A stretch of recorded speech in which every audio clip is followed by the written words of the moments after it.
Olá pessoal, tudo bem? Bom, hoje eu vou mostrar para vocês um pouquinho de estatística descritiva. E nós vamos ter funções individuais, tá? E funções agrupadas, né? Com a estatística descritiva agrupada já, tá? Então eu vou usar aqui um exemplo, eu vou definir a variável salário, tá?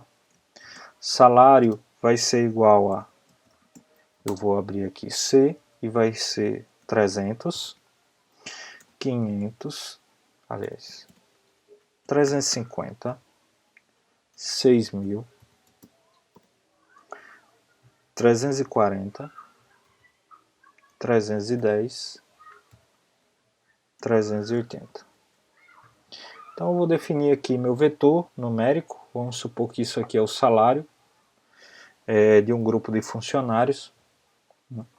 E eu vou tirar a média aqui, vamos dar um exemplo aqui do nosso exemplo, min, que é média, e eu vou tirar a média de salário. Então nós temos aqui que nossa média salarial é R$ 1.280. Tá? Isso entra naquele nosso exemplo que no caso da média a gente tem que ter cuidado devido aos extremos, né? Vocês percebam aqui que tem um ponto extremo aqui que é esse salário de R$ 6.000. Então, para fins de cálculo, às vezes é necessário que a gente redefina ou remova alguns pontos extremos, tá? Dessa forma. Vou definir aqui, vou executar aqui novamente a média de salário e agora salário ficou, a média ficou mais realista, né? Representa melhor aquele conjunto de dados. Então sempre tomar cuidado nessa questão de remoção, vai ter casos que vale a pena a gente remover e vai ter casos que não é interessante, tudo vai ser um critério do analista, tá? Então estou mostrando aqui que no caso, como nós já conversamos, né? No software, o software aceita tudo. Tá? Aí entra a posição do analista saber o que é mais interessante. Então outro exemplo aqui eu vou mostrar mediana, né? A median, que é a função. Eu vou tirar aqui a mediana de salário. E ele vai dar aqui 340, né? Então vai ter casos, por exemplo, que em termos de medidas de tendência central vai ser mais interessante a gente observar a mediana, tá? Se a gente voltar ao caso anterior, que é esse conjunto aqui de salário, vou exemplificar, a mediana pode eliminar esses problemas de pontos atípicos, né? Então vou tirar aqui a mediana e ela passa a representar melhor.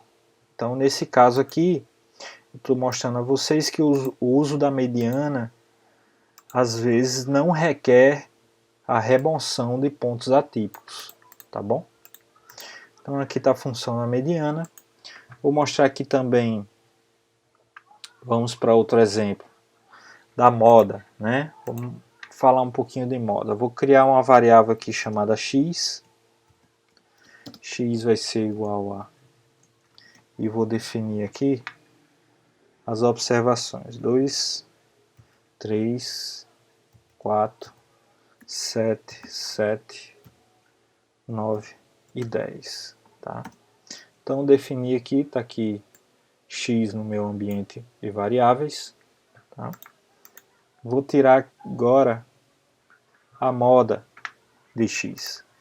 Agora vou mostrar para vocês um pouquinho também das medidas de dispersão, certo? Vamos começar pela amplitude. A amplitude a gente vai usar a função range, né? A função range, se eu tirar aqui range de salário, então eu vou ter aqui que salário ele tem a observação mínima é 300 e a observação máxima é 6.000, tá? Se eu quiser a diferenciação, ou seja, a diferença da amplitude, né? Eu posso usar aqui, ó, diff, a função diff, eu quero a diferença do range do salário. Né? Então, nós temos aqui que a diferença da amplitude é exatamente 5.700, ou seja, 6.000 menos 300. Tá? Outro exemplo, outro caso é a função desvio padrão. Né? Normalmente o padrão é o desvio padrão que nós usamos, é o desvio padrão amostral. Né? Nós vamos usar aqui a função SD, SD de salário. Tá? Então, SD de salário, nós temos aí esse desvio padrão. Percebam que o desvio padrão também é sensível a pontos extremos, né?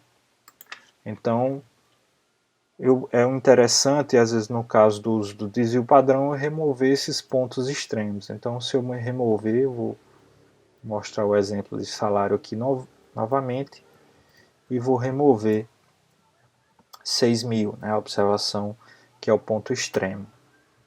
Ao calcular de novo SD, ou seja, o desvio padrão de salário, eu vou ter aqui algo mais coerente, né? Então, digamos assim, o desvio padrão ele representa, em média, por exemplo, que esse conjunto salarial ele desvia para mais e para menos de R$32, né?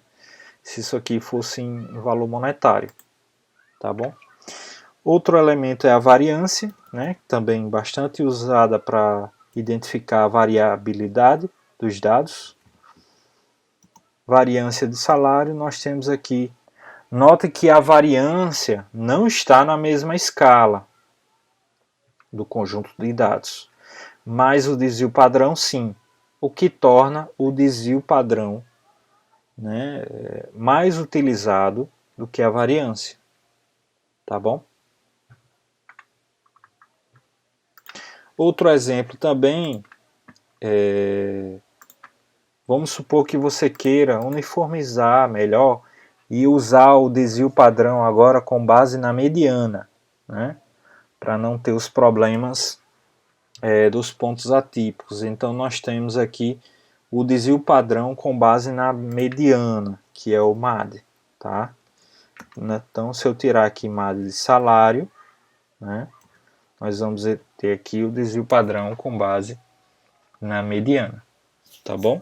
Esses cálculos, pessoal, mostro para vocês em um vídeo à parte, né, na parte conceitual, ok?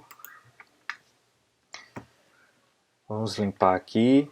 Agora eu vou mostrar para vocês outras funções interessantes para a parte de estatística descritiva, que é os quartis, né? Então eu vou mostrar aqui, ó, quantile, a função quantile, eu vou colocar a variável salário, né? Então, o que é que vai acontecer aqui? Ele me mostrou aqui, ele dividiu em 5 delimitadores, ou seja, nos quartis. O primeiro quartil ele é dividido aqui, ó, 0% a 25%, 0% a 25%, 25% a 50%, 50% a 75% e o quarto quartil 75% a 100%. Então nós temos aqui exatamente as observações delimitadoras, ok? Então isso é bom para a gente dividir exatamente e separar os conjuntos de dados para análise. Tá? Vamos supor que você queira dividir o seu conjunto de clientes, por exemplo, em clientes ouro, prata, bronze, né, e clientes iniciantes, né? Então nós temos aí a divisão por quartis, tá certo? Vamos mostrar um pouquinho agora sobre frequência, tá? Eu vou definir aqui uma variável, vou limpar aqui, e vou mostrar para vocês agora alguns pacotes especiais para uso de estatística descritiva, tá? Então nós temos primeira função básica para estatística descritiva, nós vamos trabalhar aí a função summary, né? E eu vou usar aqui salário. Da Enter nós temos aqui exatamente alguns elementos, né, medidas que nós usamos, né, mínimo, primeiro quartil, mediana, média, terceiro quartil e o máximo, tá? Outro pacote interessante que podemos utilizar é o pacote, vou mostrar aqui, que é o library. Eu vou ativar ele por meio da função library e é o pacote hmisc. Então, nós estamos carregando aqui o pacote, né? Vou limpar aqui e carregar ele aqui de novo, ó. Carregamos o pacote hmisc e nós vamos usar a função do hmisc, que é o describe, né? Describe. Então, vou usar aqui um banco de dados, vou usar o mtcars, tá? mtcars é um dataset dentro do R, tá? Então, quando nós usamos o nome direto aqui do mtcars, nós podemos usar exatamente o dataset direto da fonte do R. Então, eu vou só mostrar aqui a tabela do mtcars, tá? Então, trata-se de um conjunto de dados de parâmetros de veículos, de um conjunto de veículos, né? Para vocês entenderem. Na dúvida, vocês vão dar aí um help no mtcars para conhecer a explicação sobre esse dataset, tá bom? Então, vou limpar aqui novamente, vou mostrar o library. Vamos usar a função hmisc, né? E vamos usar agora dar um describe, certo? No mtcars. Então nós temos aqui o formato, vocês viram que o formato agora dessa função é diferente, né? Mas ele gera exatamente uma explicação aqui, ó, para cada variável, né? Então são 11 variáveis, 32 observações, ele tem a variável mpg, que nós temos aqui alguns parâmetros de mpg, temos aqui CYL e assim sucessivamente, tá? Vou mostrar agora outra função de estatística descritiva, tá? Então nós temos aqui, vou dar um library e vou usar agora o pacote chamado pastex, ok? Então está aqui o pacote pastex, executei ele e eu vou usar a função stat.desc, tá? Stat.desc é exatamente outra função para gerar o pacote da estatística descritiva, tá? Eu vou usar aqui o dataset do mtcars e vou mostrar. Nesse caso aqui, vejam que o conjunto, a tabela gerada, ela é mais enxuta, né? Então nós temos aqui os parâmetros, ó, de cada variável e eu tenho aqui cada variável na coluna, né? Essa é outra opção de pacote para geração automática da estatística descritiva. Vou mostrar para vocês agora também outro pacote de estatística descritiva. Vou usar aqui a função library. Vou usar o pacote psic, tá? Então, esse pacote psic eu vou usar aqui, pacote psic, e vou usar a função scrib, tá? Do pacote psic, tá? Percebam isso. Então eu vou usar aqui a mesmo dataset mtcars para vocês perceberem a diferença. Tá? Então nós temos aqui bem semelhante ao anterior, mas ele também é mais enxuto, né? Simplifica aqui com 2 casas decimais, então nós temos aqui outro exemplo.